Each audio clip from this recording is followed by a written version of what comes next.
So years and years ago, lived in a little cul-de-sac.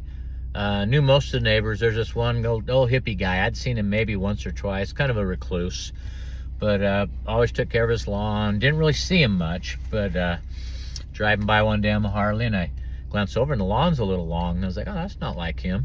So I kind of kept an eye on it and passed, kept having this feeling, go check on him.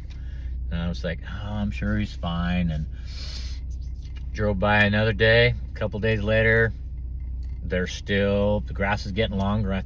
So I started asking around, talking to some of the neighbors, hey, do you know anything about him? And says, well, I think he's had some cancer, sick or something, so he may be at the hospital.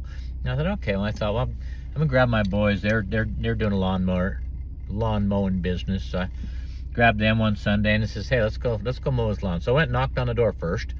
Nobody answered, but there's a couple of packages sitting on the porch that had been delivered, that had been sitting there a while. And I thought too, I guess if he's in the hospital, I guess that makes sense. And I thought, well, you know what? We're gonna mow the lawn anyway, and worst he's gonna do, hey, get off my lawn! So we mowed the lawn, and I just kept having this feeling. I drove by on my bike every day and kept thinking, check on him. The packages were still there. And then finally, it had been like a month or more. And it's almost like it screamed, stop, find out what's going on. So I stop and I go knock on the next door neighbor's house and says, hey, I'm worried about your neighbor. I've never really met him, but I don't know, I just keep having this feeling to kind of check on him. The neighbor tells me, he says, well, he is a recluse. I don't see much of him, but now you mention it, I haven't seen him for quite a while. And so we go over there and we go around, knock on the front door, no answer. There's the same packages still sitting there.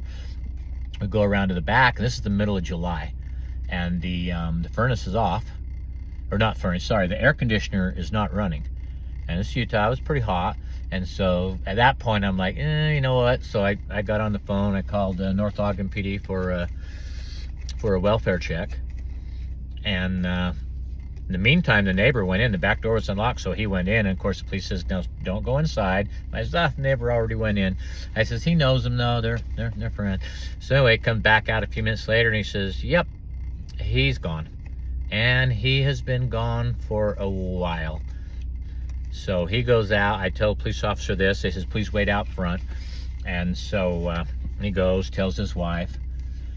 And police get there, do a situation. They can't find any family members at all. So I told him, I said, well, lock the front door, leave the back, whatever. I says, I'll keep an eye on it. I drive by every day on my bike, so I'll keep an eye on it. So about a couple weeks later, I'm coming home, and here's a truck and a garbage dumpster and 2 ladies sitting there, cleaning. And I thought, oh, they found family. So I stopped and I says, are you family? She says, yeah. I says, I'm the one that kind of found him. They says, oh my gosh, just thank you. I says, I apologize though. He was calling out to me for over a month, and I didn't listen soon enough. I said, I wish we could have found him sooner. I says, I am so sorry. And she says, no. She says, it would make sense that he called out to you. She says, he's mentioned you. We don't talk much, but when I have, he's mentioned that, hey, there's this guy that drives by on the bike all the time, and that makes sense he would reach out. And so since that day, if I have any kind of feeling, any kind of prompting, check on somebody, turn right, turn left, I don't question it. I'm just going to say, you know what, I'm going to do it.